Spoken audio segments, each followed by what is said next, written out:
some items about the Constitution I'd like to share. Thank you. Thank you very much. Good evening, everybody.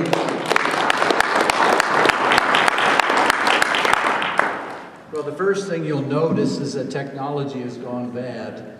I'm still a dinosaur when it comes to technology, which is why I rely on my 5-year-old granddaughter to help.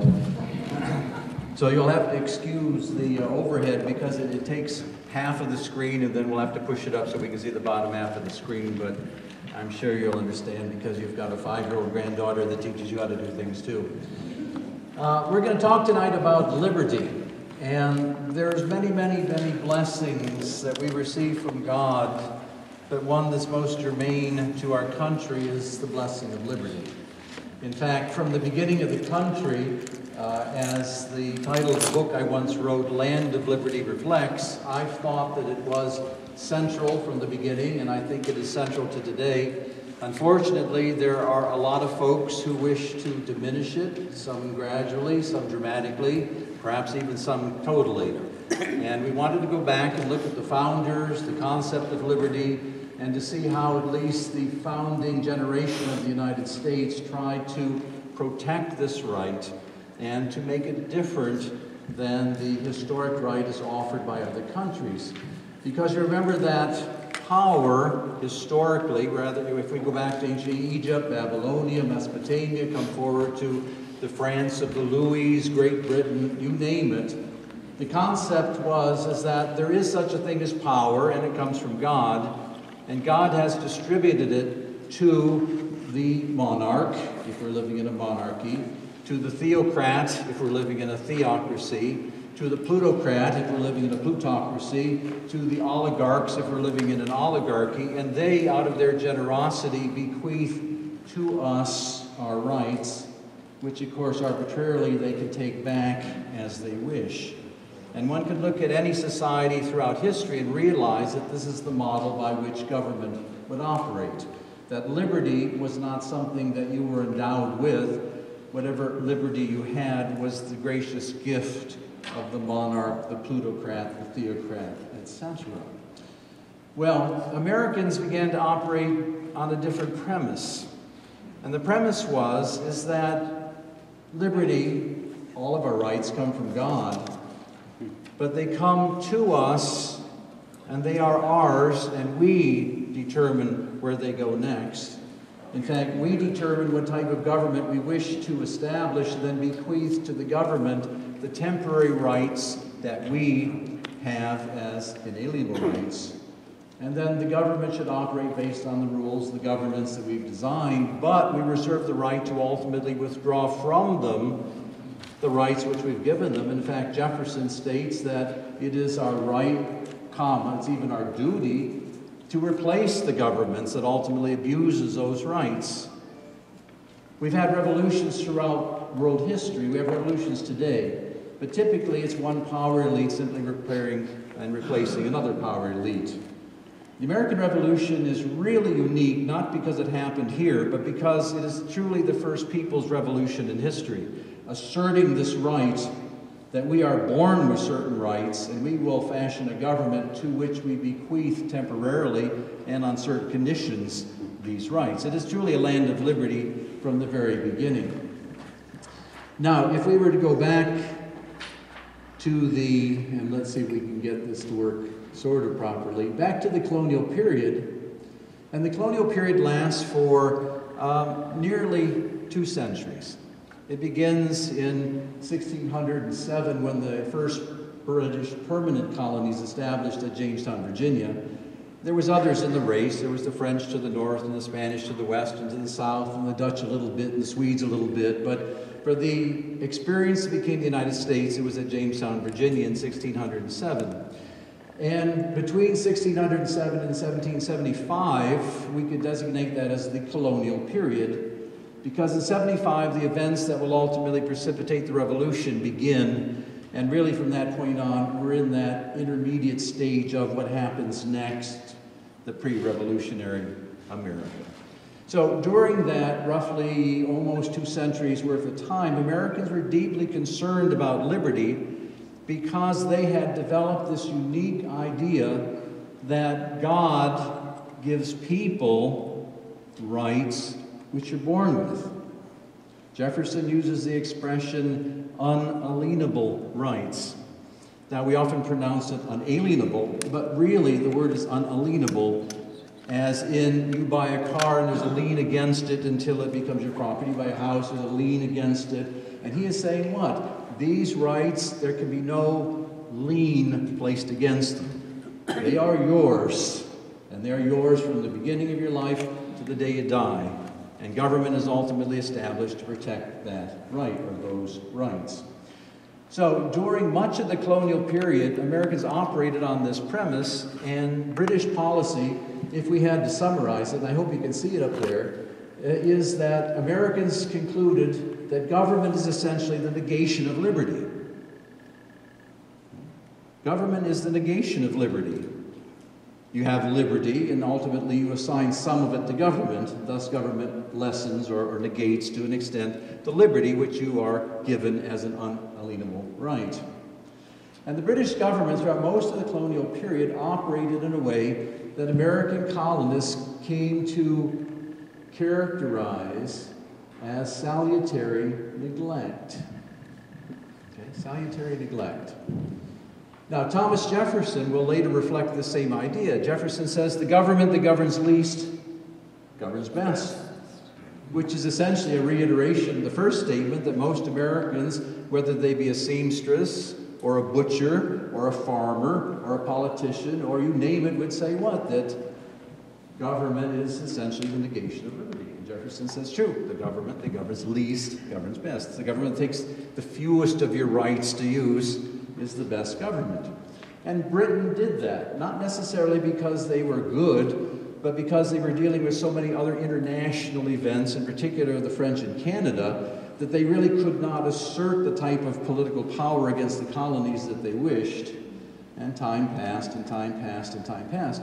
And Americans became habituated to the idea that Britain would keep its hands off of their affairs, except in peripheral matters like admiralty and international trade and tariffs and the like. But your life in your village, England kept its hands off of, and that's what they liked. And they called this salutary neglect. Now, salutary is an old term that we don't use much anymore, but it simply means positive. So, for example, if you were buying your house today and the bank sent you a letter tomorrow saying, well, you own 20,000 grand, but we're going to waive it, enjoy your house, and you would turn to your spouse and say, well, that was salutary. At least that's how they would have used the expression. So that's all it means, positive. Positive neglect, which sounds odd, but when you think about the original concept, neglect is good, right? The government that governs least governs best, and so seeing neglect is a positive. And this pretty much characterizes the colonial period until you reach 1763, and the French were expelled from North America by force of arms after 4 wars with the British and their American colonists. And that is when the tide begins to turn, because under salutary neglect, Americans thought that liberty was protected. But when the British government decides that they're going to assert their authority over the colonies, typically through taxation, remember the old axiom, the ability to tax is the ability to rule. They can reach into your pocket and take what's yours. They've got you.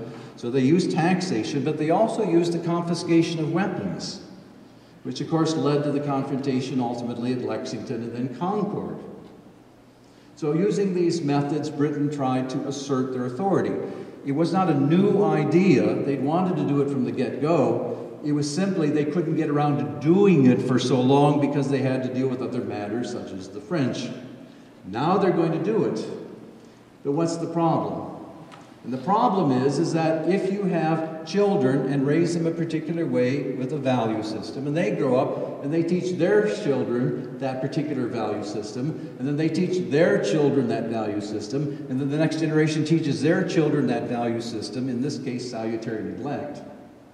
And you move 150 years down the road, and somebody decides to change that, what is the response? They object. Because they are what? Habituated to the idea that something is correct.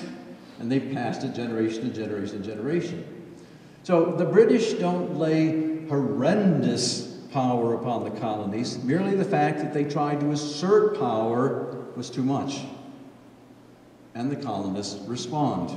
Because remember that government is the negation of liberty, and now they're moving against our liberty. This is a negative situation. So here, let me put the next slide up here for you. Between 1775 and 1783, the colonists ultimately revolted against, or most of the colonists ultimately revolted against the British government.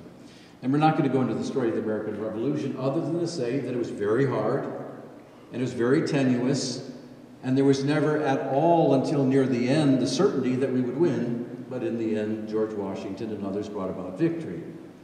But while this military struggle was taking place between the American armies and the British and mercenary forces, the politicians had to start figuring out, if we are clearly moving away from government by the British, and we weren't sure how far away we would move, and we have to replace it with something else to fill the void, what's it going to look like? And of course, they drew upon what was the conventional wisdom.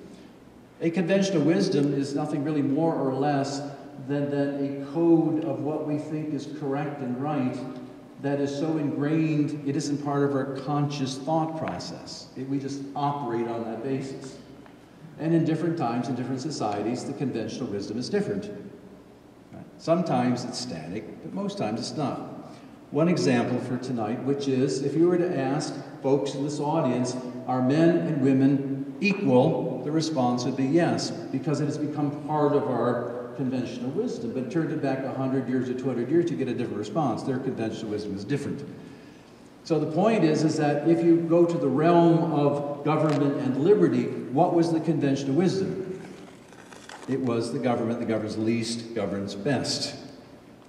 Now, of course, this is a generalization, and we always have in any time and place the exception to the rule, and I readily acknowledge that. There's always the Mr. Smith in the back of the room who disagrees. So, with that said, we are talking in generalizations, but I think it's a very dominant generalization. And there are 13 colonies that Britain operated along the Atlantic corridor, and they meet in Philadelphia to try to answer the question of what next and where do we go. Now, remember that these colonies do two things at Philadelphia. First of all, they're going to secede from the British Empire. Now, when we use the word secede or secession, I would imagine what pops into your head first is the American Civil War, when the states of the South seceded from the United States. This is precisely what the colonies will do to the British Empire. They will peaceably vote and then notify the British government of their withdrawal from the British Empire. In the same fashion that South Carolina, North Carolina, Virginia, Tennessee did. Peacefully drew up a document, voted on by the people, submitted to Washington that we have withdrawn ourselves from the American Union. So they seceded. Later on, Americans do the same thing again. They secede from the United States government. So, first picture, 13 acts of secession, each colony withdrawing itself from the British Empire. But then, do we operate as 13 independent units? And they realized that would probably be stupid. And so there had to be some coming together. And that coming together ultimately occurred at Philadelphia, where they fashioned a statement whose official title is, in Congress, July 4th, 1776, the unanimous declaration of the 13 United States of America. Now notice it's a small u and a small s in the original document, because they are talking about 13 sovereign units acting in consort, as opposed to a single unit with 13 parts. Okay? And that's important to keep in mind. These are separate entities that have gone from a colonial status to a state, and of course a state then was a synonym for nation. If you look at the end of the Declaration of Independence, it says the state of Great Britain, right? the states of America, meaning the nations of the singular nation of. Now, today a state means different license plates. But back then, it had a different meaning, being a sovereign entity, a political entity. And so this is the unanimous declaration of a plurality, right? 13 separate units. And the principal author of the document was Thomas Jefferson of Virginia, although he was part of a 5-man committee, and they added input, they added editorial comment, they made suggestions here and there. There was Benjamin Franklin, there was John Adams, there was there was Livingston, Roger Sherman, but essentially it's Jefferson. And Jefferson is going to, you'll notice, tap directly into this conventional wisdom because it's a very radical document. We are so used to it that we roll over the words going, well, of course. But when you really think about what he's saying, and if you were to apply today and send off an email to the U.S. government with these words, if you don't have an FBI file yet, you will tomorrow morning. Right? That's the seriousness of what we're talking about here, and yet we're so used to the wordage. So think about it in these terms. Now, think about this also. If you were a shopkeeper, if you were a seamstress, if you were a blacksmith, if you were a, you name it, why didn't they say, this is the dumbest thing I ever heard? Or this is the most dangerous thing I ever heard? Why did you get widespread acceptance of what Jefferson writes? And I would contend because he taps into what? The conventional wisdom that had built up during this enormous period of salutary neglect, that the government that governs least governs best. Remember, it's below the level of consciousness. It's an unconscious belief system that had developed. So watch the words and think of those ideas. Jefferson will write, when in the course of human events it becomes necessary for people to dissolve the political bands which have connected them with another, meaning the plural to Britain, right, the 13 to Britain, it is their right. Now, you try to convince the Caesars of Rome that this is right, and they crucify him. And you convince Louis XVI of France at this time, and you end up on Devil's Island. There is no consensus in the world that what he says is right. It's treason, and you suffer the consequence of treachery. So right there, Jefferson is asserting something that is really radical, and most Americans say, what? True, because again, it taps into this belief system that had ingrained itself in the American public. And then he goes on not just to say, it's your right to do it, he then lays all the cards on the table and says what? It's your duty. Right? Now we've gone from passive to active. It's your duty to do it. So with that said, then he taps into essentially the righteousness of what he just said. Because he goes back to, remember this idea of the world agreed, whether they believed in the Christian God or some polytheistic deities, power flowed from the God or gods. And remember who it went to? The king, the monarchs, the theocrats, the oligarchs, the plutarchs, and they very generously granted you some which they could take back arbitrarily. And what does Jefferson say? No, no. We hold these truths to be self-evident, which means it's so clear that any dummy gets it, right? This is not rocket science we're talking about. Something as clear as the sky at night. That all men are created equal, and that they're endowed by their Creator with certain unalienable rights. That among these, and I underlined among, that's a very important idea here. Remember, Jefferson is what in terms of his career, besides politics? He's a lawyer. And he thinks like a lawyer, and he knows how lawyers operate. And you'll notice he picks a non-inclusive preposition here. What he is saying is that I'm going to be illustrative, not encyclopedic. He doesn't want some clever lawyer down the road saying, you only mentioned three is what you get. Right? Very clearly picks that preposition to make the point, I'm giving you an illustration of all of the rights that have come down from God to you. And he picks what? He says the right to life, the right to liberty, and the right to the pursuit of happiness. Now, if we jump forward in time to November of 1863 in a little town in southeastern Pennsylvania called Gettysburg, back over the July 4th weekend of that previous summer, the most titanic battle ever fought in the Western Hemisphere, as well as, of course, the bloodiest battle ever fought in U.S. history, was battle between the army of Robert E. Lee and the army of, not Grant, but George McClellan. And they fought for 3 days in which the casualties amounted to almost 75,000 Americans. And there were so many dead in a little town of 3,500 that they petitioned the government for money to build a cemetery because they were afraid of all the moldering bodies that an epidemic would break out. And so a cemetery was built, and Lincoln, the president, was invited to come and offer some appropriate words. And what does he say? He says, 20, and 7 years ago, so 4 times 20, 80, plus 7, 87 years ago, our fathers brought forth on this continent a new nation conceived in liberty. Now, if you were to take 1863 and go back 87 years, you'd presume it would end at the Constitution, because that's where the country began. Because he did say, our forefathers brought forth on this continent a new nation. But if you subtract 87, it takes you to 1776. And what he's affirming is this idea of we were born in liberty. Liberty is at the centerpiece of the American experience. And this nation was being fought over this concept. Right? Our forefathers brought forth on this continent a new nation conceived in liberty.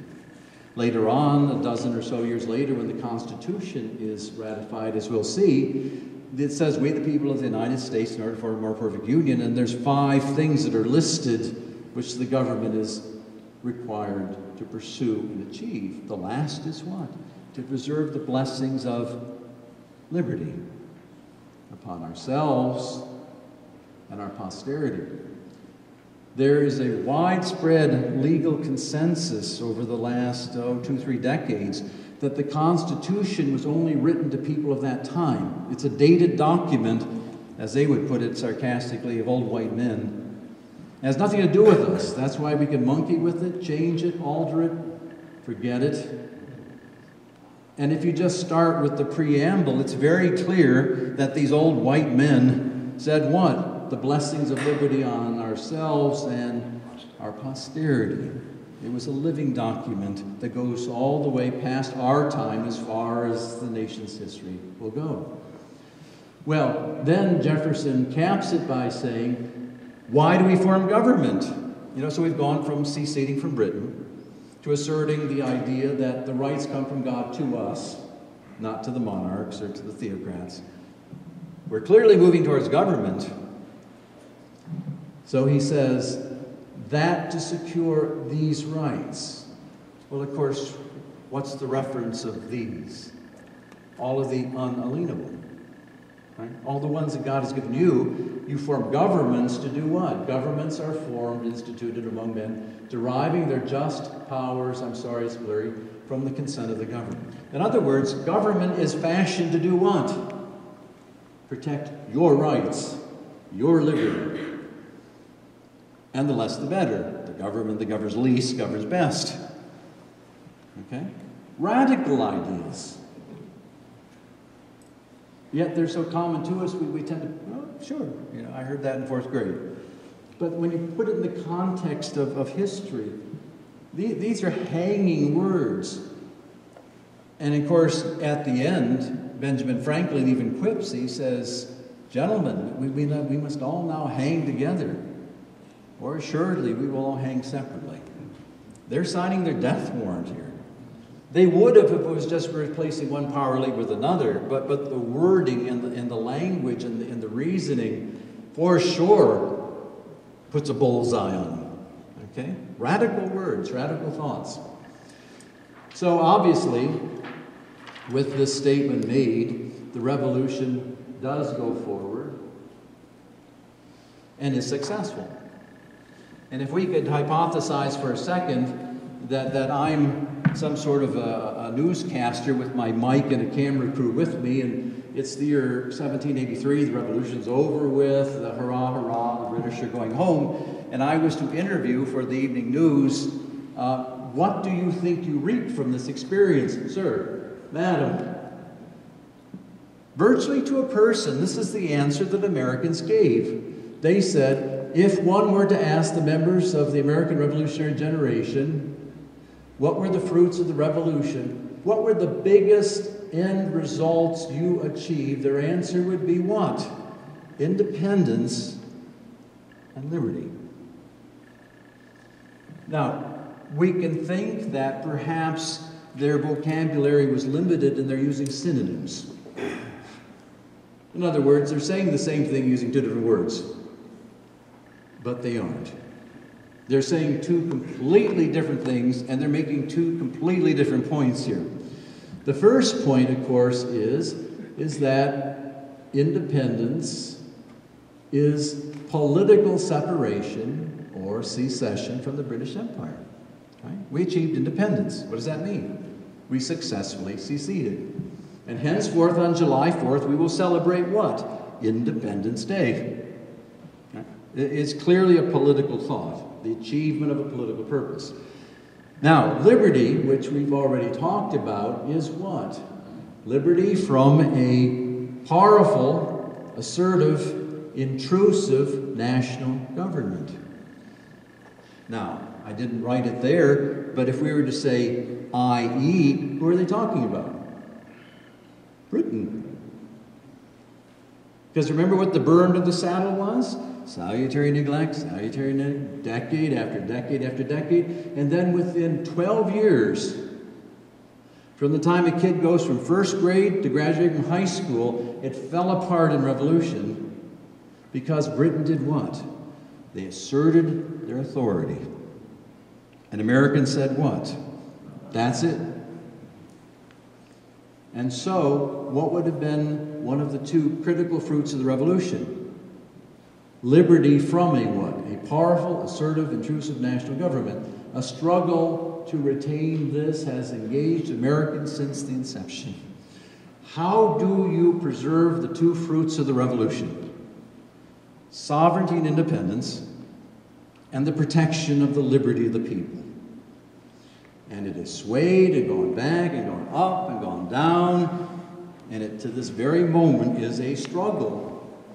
Because obviously we're dealing with concepts and values, not concrete 2 + 2 = 4. That's an easy one for most. And Americans have struggled over that thought ever since. They all agree it's just a question of what's the balance, what's the key, what's the formula, what's the way in which you answer that question. Well, it isn't surprising that the revolution, having produced two fruits, independence and liberty, is going to raise the question of, shouldn't we form a government that embodies our fruits? Right? I mean, if you're going to fight for something and you win, you probably want to incorporate the thing you were fighting for in the victory. And so when they met to form the first government of the United States, and as I'm sure you all know, there have been two governments of the United States. It's a little confusing because they both use the same name, United States of America. If they do, it's kind of like Cleveland Browns, Cleveland Browns. They're not the same, but it's the same name. In much the same way, the United States of America and the United States of America aren't the same beast, but it's the same name. Okay? Well, the first government of the United States was called just that, the United States of America. And it was to establish a league of friendship. Now, that's in quotes because that's not my clever expression. That's their wording in the document. Picture, 13 sovereign entities. Do we go it alone? We come together? If so, how much? And they said, well, how about a little? Because remember, liberty was what? Liberty from a big, powerful, oppressive, assertive government. So, boy, we don't want that one again. So it's clear they're not going to create a government that looked like Britain. And so they fashioned a document. The first document that governs the first United States is called, and it's long-winded, the Articles of Confederation and Perpetual Union between the states of New Hampshire, Massachusetts Bay, Rhode Island, and Providence Plantation. Both of those names were the old colonial names that were later shortened so that it fit on the license plate. Massachusetts Bay, Rhode Island, Providence Plantation, Connecticut, New York, New Jersey, Pennsylvania, Delaware, Maryland, Virginia, North Carolina, South Carolina, and Georgia. That's the name of the document. In classes, I'd always say, just write A of C. You know, because you're going to spend all class writing the whole doggone thing if you don't. But the Articles of Confederation were written to handle this arrangement. And it was arranged as what? A league of friendship. Now, we're all familiar with leagues. There is the National Football League. There is the American League in baseball. And essentially, what does it comprise? It comprises sovereign entities, businesses, that have linked together for a particular purpose. To do business, to play ball, to make a profit, etc., right? But the Cleveland Browns are a separate entity than the New York Giants, and the New York Giants are a separate entity than the Green Bay Packers. The Green Bay Packers are different than the Detroit Lions, etc. They're sovereign units, and these are 13 sovereign units that have joined together in a league to help each other, form rules. Right? They didn't worry about instant replay, but they involved themselves in other decisions. And to do that, they formed a board of directors, a owners' meeting, if you will, that was called Congress. And that's all there was in this first government. No executive, too much like a what? King. And no national judicial branch, because if we've got judicial problems in Virginia, what do we have to solve it? The courts of Virginia. And we don't want some big government shoving its will down our throats. Remember, that's the whole bugaboo of the revolution. We can handle it, but we do have an owners' meeting, and we call it Congress. And it was supposed to protect the two fruits, which were what? Independence and liberty. Now, to emphasize this idea of sovereignty, this is the second article of the Articles of Confederation. It says, each state retains its sovereignty, freedom, and independence, and every power, jurisdiction, and right which is not by this confederation expressly delegated to the United States in Congress, the owners' meeting, assembled. That's it. How much power did they give the board of directors? Real little. Government that governs least governs best. And they rolled the dice, and unfortunately it didn't work. Because they came to find out that this very fragile balance between maintaining independence and protecting liberty is tricky. And sometimes if you don't give government enough authority, then you lose independence and you'll ultimately forfeit liberty. And so they came to the hard decision that we had to rethink the formula for preserving liberty and reworking the concepts. How do we preserve liberty and how do we preserve independence and rework liberty? Well, they met at Philadelphia. They produced a document that was inaugurated in 1789 and still governs the country. That's the second United States. That's the Cleveland Browns #2. And these 13 sovereign states end their League of Friendship, and they establish another public body to handle some of their affairs, which is now a federal republic, meaning that it operates on a double level. Some powers will be given to a United States government version 2, and many will still be retained at the state level. So it'll be a duality, a federal republic, not just merely all power flowing from the national authority. Okay? So we have this new country formed, The name, well, that's clever, United States of America, so that's again number 2. The document is the Constitution of the United States, although that term, and I'm afraid I do poorly moving this. Up until the Civil War, it was referred to as the Constitution for the United States, because that's the document. If you read the preamble, it says the Constitution for the United States, because these are still sovereign units that are operating, giving some of their powers to a national authority. It was for them. Now, after the Civil War, when Abraham Lincoln completely destroys the idea of the sovereign or semi-sovereign state units, and that it is the federal government that supersedes the states, that is when, first of all, for becomes of, and second of all, we begin to refer to the United States by a singular, not a plural. Think of this, that from Jefferson to Lincoln, we would have said the United States are going to have a foreign policy. The United States are going to establish a fiscal policy. The United States are going to celebrate Christmas. Because that is proper English, isn't it? It's a plural. If I was to say to my class, the students in my class is going to go home, they'd say, well, he's not terribly smart, is he? He said, I mean, so the language reflected the reality. These are sovereign units under this umbrella they've created. But that changes with the war, and that's a whole other lecture. But from the Civil War on, it becomes a singular. As we would say, the United States is going to fashion a foreign policy. The United States is going to. It becomes a singular. And the next thing, of course, that happens is that until the Civil War, you were all citizens of the Republic of Ohio.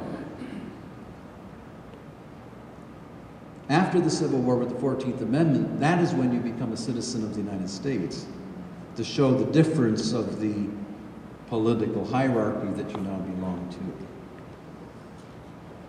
In fact, if we were to travel back to Ohio in the 1800s, 1830s, 50s, right up to the Civil War, and we traveled about, we would notice that the only flags flying hither and yon was the flag of Ohio.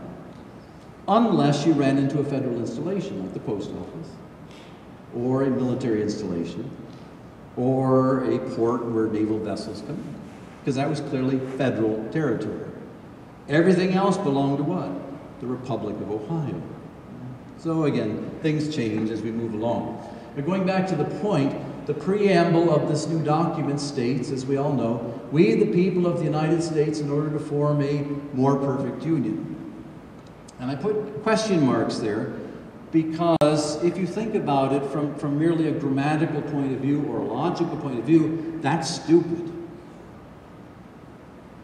Because if I said, perfect is what?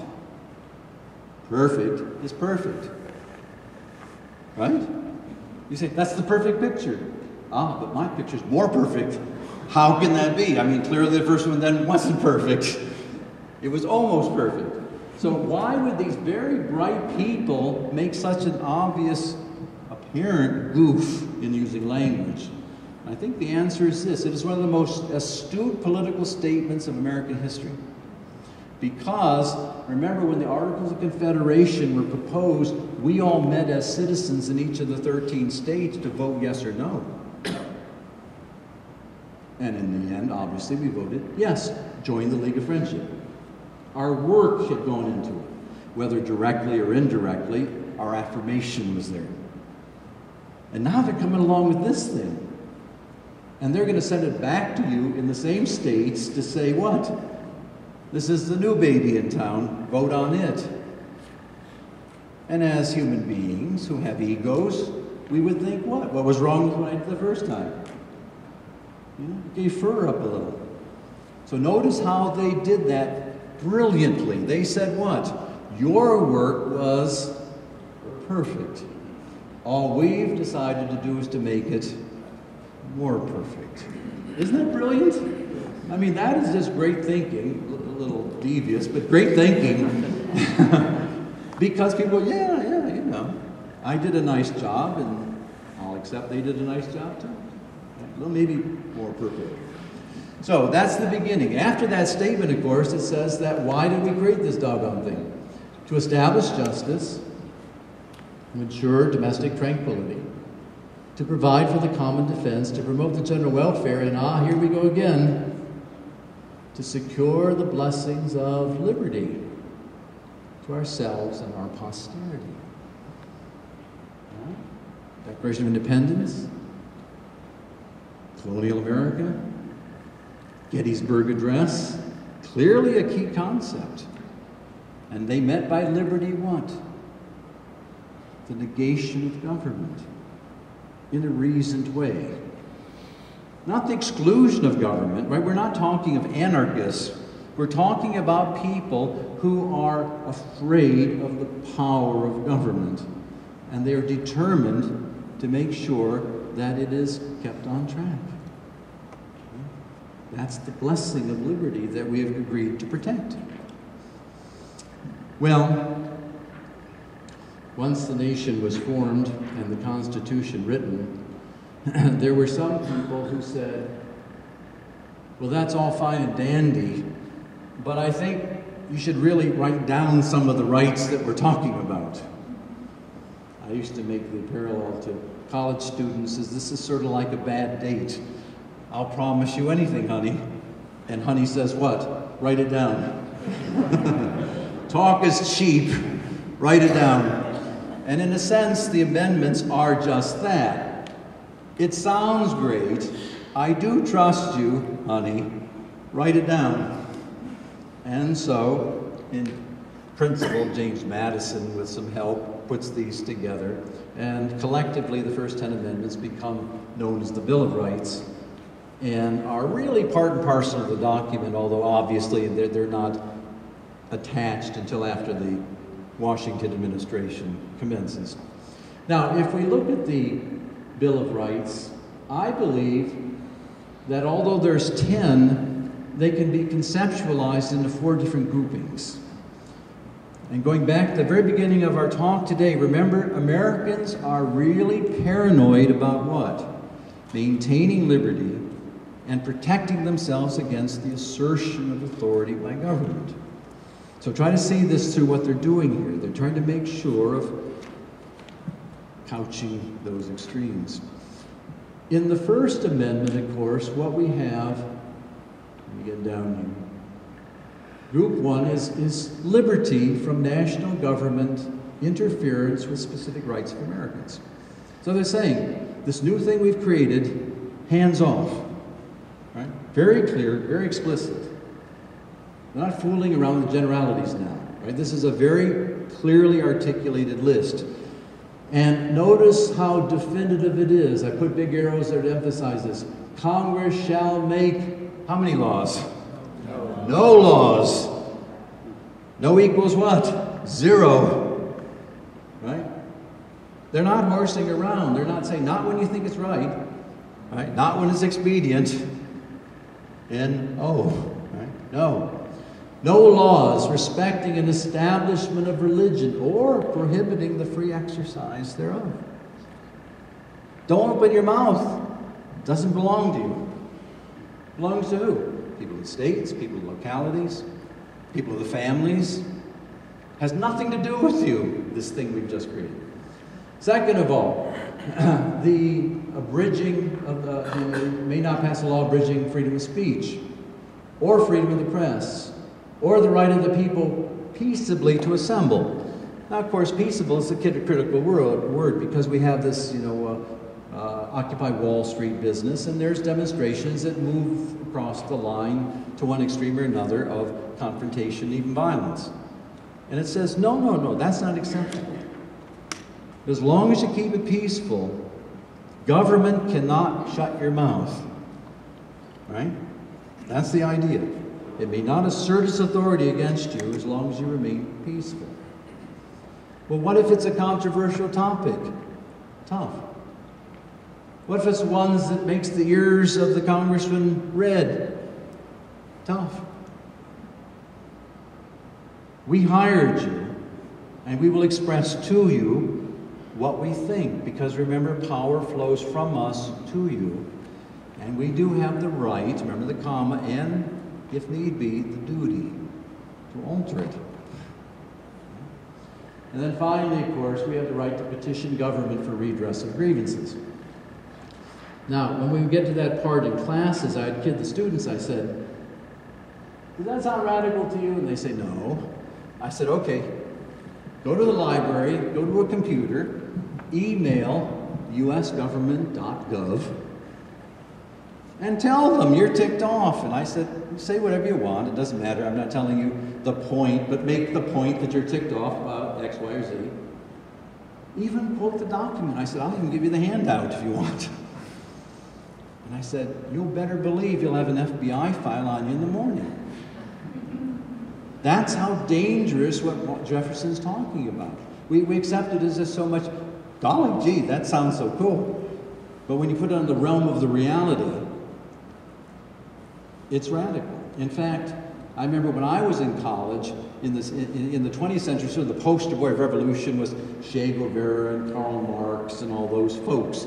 But in the 19th century, and this is, of course, hypothetical, but if you were to go to a college student's classroom, Jefferson's picture's up there. Because he's the radical, because of these ideas. And how many revolutions of the Western Hemisphere, Mexico, Central America, South America, are fought on what is called the Jeffersonian absolute right of revolution. Okay? Very powerful ideas that this man proposed and espoused. And of course others support.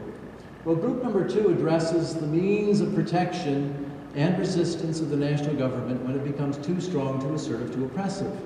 And it also deals with old fears about the use of national armies and the continuance of militias. So in other words, okay, Jefferson says it's our right to resist and if necessary to topple it. How? Well, that's the Second Amendment. The Second Amendment is there to protect not you, so you can go out hunting. It's to protect you from this government that becomes too overbearing. Would you expect a revolutionary generation that won its liberty and independence by force of arms to protect that right against the future when you might get another big, powerful, intrusive national government? That's what they're thinking. So, the Second Amendment secures Americans' right to bear and keep firearms. This is the basis, of course, of the legal gun debate today. It also sanctions militias. Now, opponents of gun rights would say, a militia is an old synonym for the National Guard. It's not. A militia was the male adults living in your community who have to band together in defense of home and hearth in your community.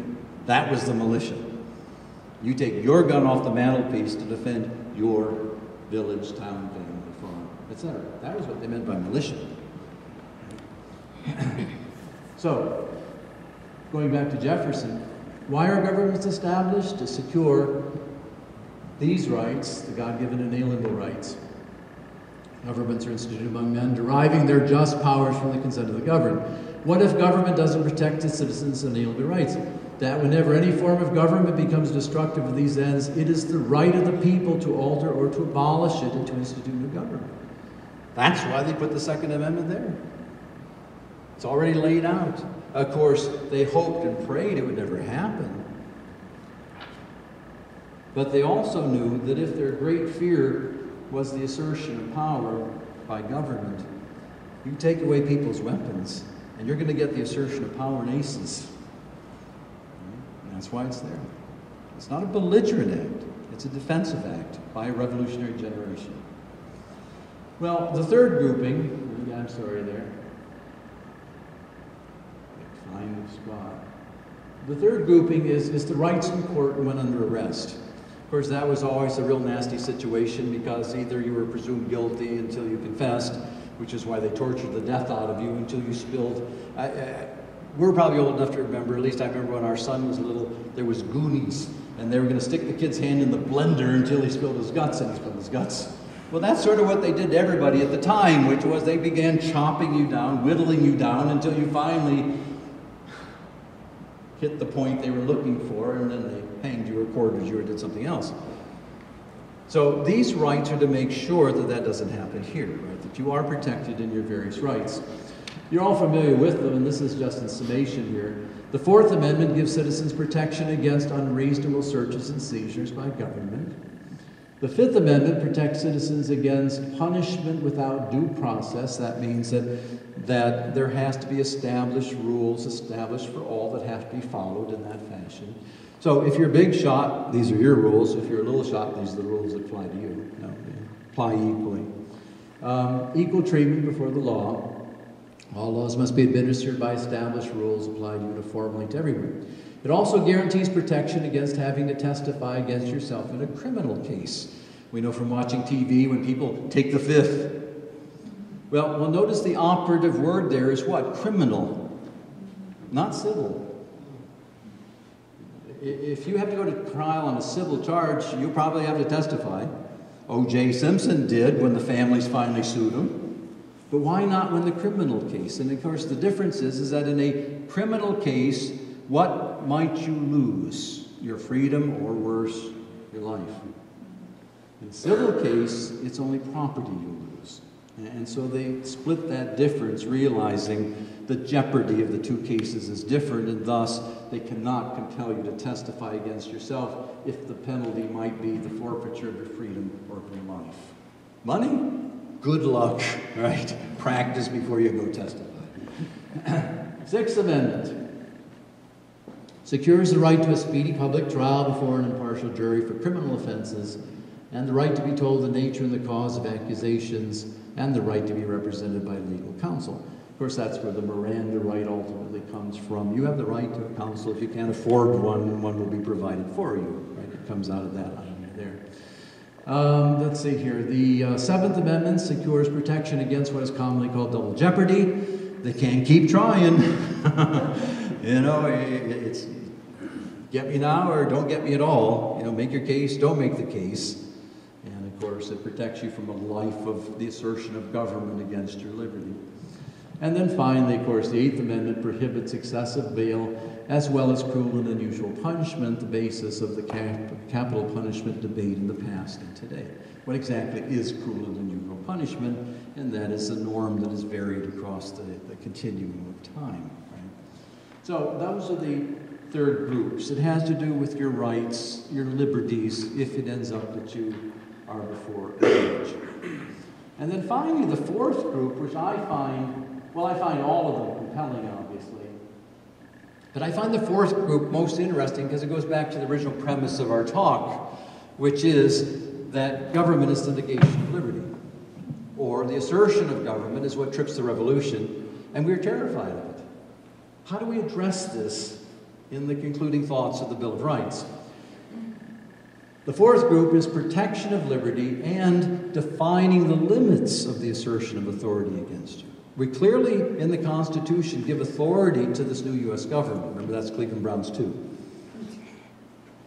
Yet at the same time, we want to be very clear, this is not a blank check we're giving. Right? More doesn't mean all. More just means more. And so the Ninth Amendment states that the rights, which it means your God-given rights, your unalienable rights, are not limited to those listed in the Constitution and the Bill of Rights. Essentially, this is the same point as the non-inclusive preposition used by Jefferson in the Declaration of Independence. Namely, government cannot limit, reduce, or eliminate the unalienable rights granted by God to you. Just because we didn't put it in the first 8 doesn't mean it doesn't exist. Right? That to put it in the vernacular, that's what they're saying there. The same things among them, life, liberty, pursuit of happiness. Don't think it's the whole list. Right? And they want to be very clear that some crackerjack, high-paid lawyer down the road doesn't say, I don't see it, it doesn't exist. And they're very clearly saying what? Just because you don't see it doesn't mean it's not a right I enjoy. Okay? How do you protect against the assertion of authority? And that was one of the ways. The 10th Amendment is an interesting one. It's come up more and more in dialogue these days. The powers not delegated to the United States by the Constitution, and we can find that in Article 1, as we'll see in just a second. There's only 18 rights the U.S. government was giving them. Okay. Or prohibited by it to the states. So states cannot make a treaty with a foreign country, so it enumerates things the states can't do. So, The powers not delegated to the U.S. by the Constitution or prohibited by it to the states are reserved to whom? The states and the people. Okay. Notice the arrow of the flow of power here. It began with us. We granted you clear rights. And if you don't find it written down, it belongs to whom? Our state or us. Okay? Very clear statement on sovereignty. So, if we ponder for a moment this last amendment in light of the enormously powerful government that now operates in Washington, what are the powers constitutionally delegated to the U.S. government? Fascinating question, because we could make a list that goes on page after page after page after page after dozens of pages of all the powers the United States government asserts or claims it can assert. And here's the ones that the founders gave it. We'll just go down through it quickly, but it'll give you a sense. These are the 18 powers specifically delegated to the U.S. government in Article 1 of the Constitution.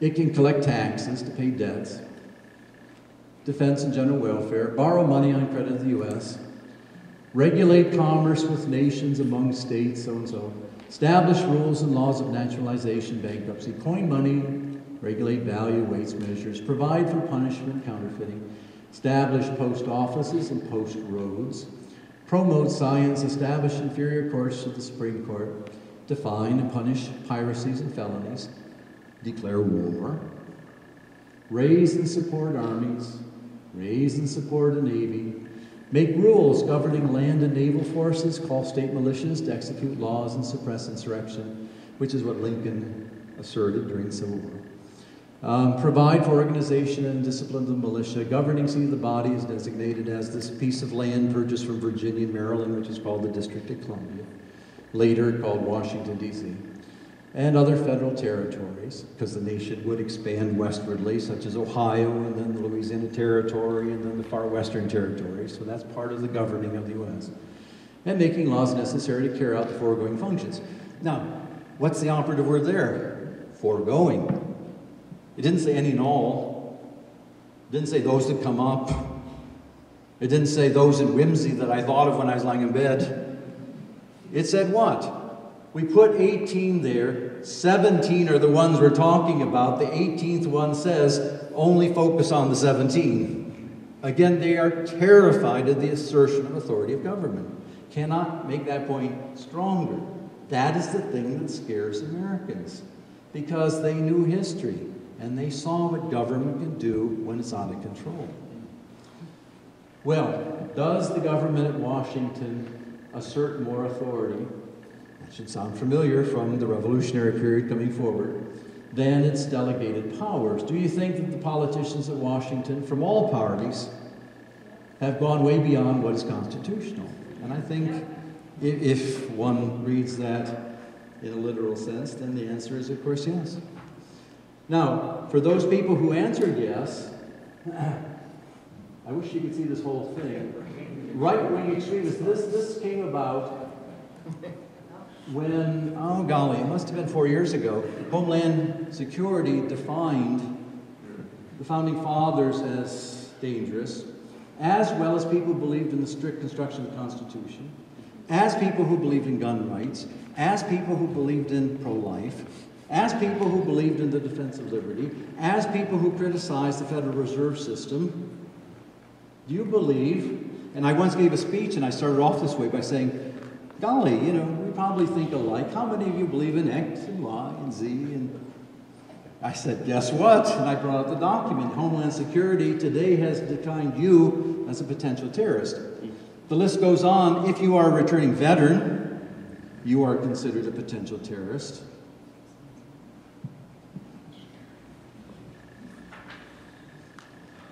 So, in almost conclusion, remember that there are 18 powers there's 18 powers, I should say, delegated to the United States government by the Constitution. Must have been watching TV when I typed it. Nor prohibited by it to the states are reserved to whom? The states respectively and to the people. Why? Because long ago Americans realized the government is essentially the negation of liberty. So when you vote in the primary next Tuesday or later in November's general election, please revere this document and revere the liberty that went into it and the bravery that went into it and the courage that went into it. It is radical. And it's radical because it asserts that power rests with you and that liberty is yours and that government is your servant, not the other way. And over many, many decades, this flow has moved in the opposite direction. And I fear we're on the cusp of a catastrophe. That we are on the cusp of the waterfall, of this stream getting stronger and stronger and finally cascading to the point where all of these ideas may in fact be moot and just part of history books with dust on them. That's the sad part. And it's important, I think, for all of us to reconsider what these people thought and did, not because they did it. People do all sorts of things, but because what they did was valuable. And what they did was something earth-shaking, which was to take power away from government and assert that power rests with you. Liberty rests with you. It's not a gift of government.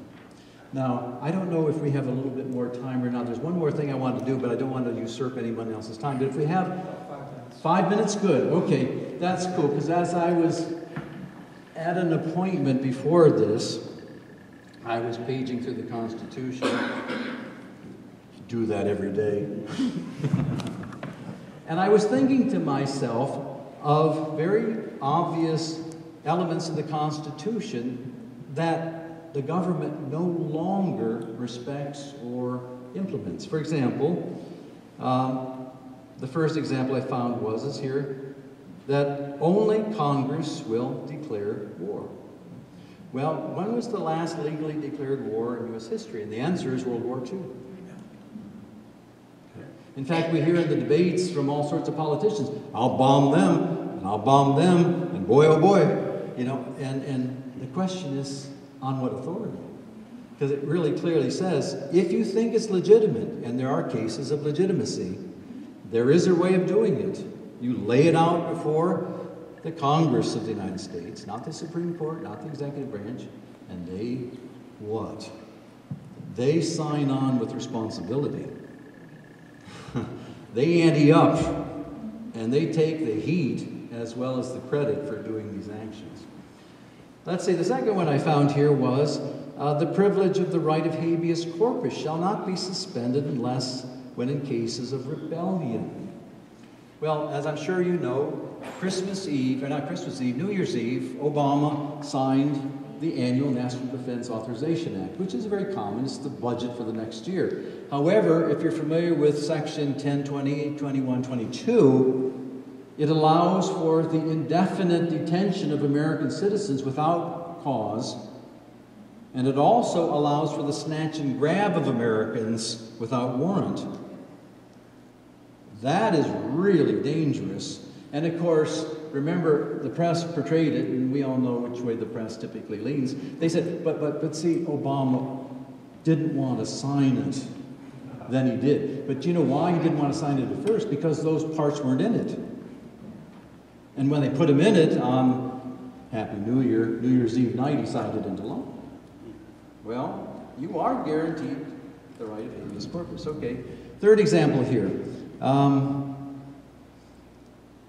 Anything but gold and silver coin is a tender in payment of debts. Well, when's the last time you've pulled a silver dollar out of your pocket? We hear this discussed in the debates, but most people say, well, what a stupid, silly idea. Who would have come up with that? Well, golly, I have no idea, but I might guess.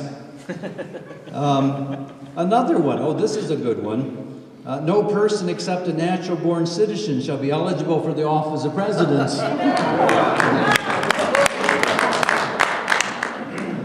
We don't mind if somebody has folks whose parents are born overseas. God bless them. However, it's pretty clear, natural born is natural born. And of course, remember that 6 years before the election, Congress, the Democrats in Congress, made 8 attempts to alter the definition of natural-born citizen, knowing they're going to run Obama. And then they tried to railroad McCain using a squeaky use of the fact that his parents were military overseas, and thus that didn't count as natural-born.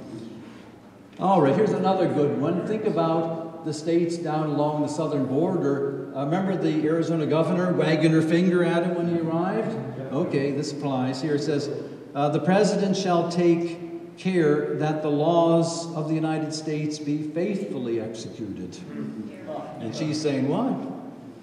You haven't? You won't? Guess who will? Okay. 2 more examples here. Let's see. Maybe one. See where I marked it here. Oh. Patriot Act. Fourth Amendment says the right of the people to be secure in their persons, houses, papers, and effects against unreasonable searches and seizures shall not be violated.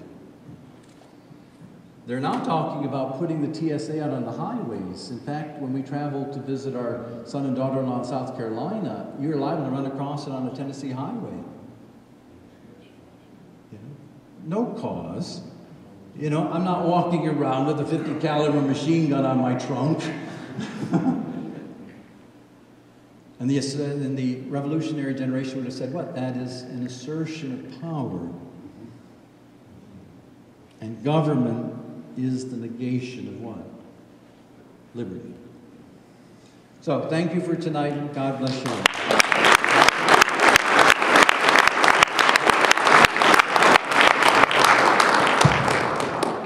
Thank you, Dr. Weeks.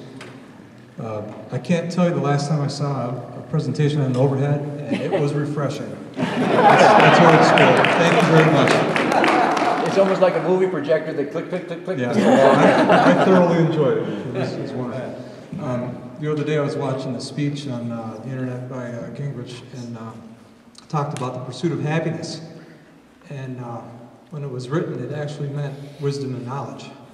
And we've kind of, our society is perverted into hedonism and the acquisition of stuff.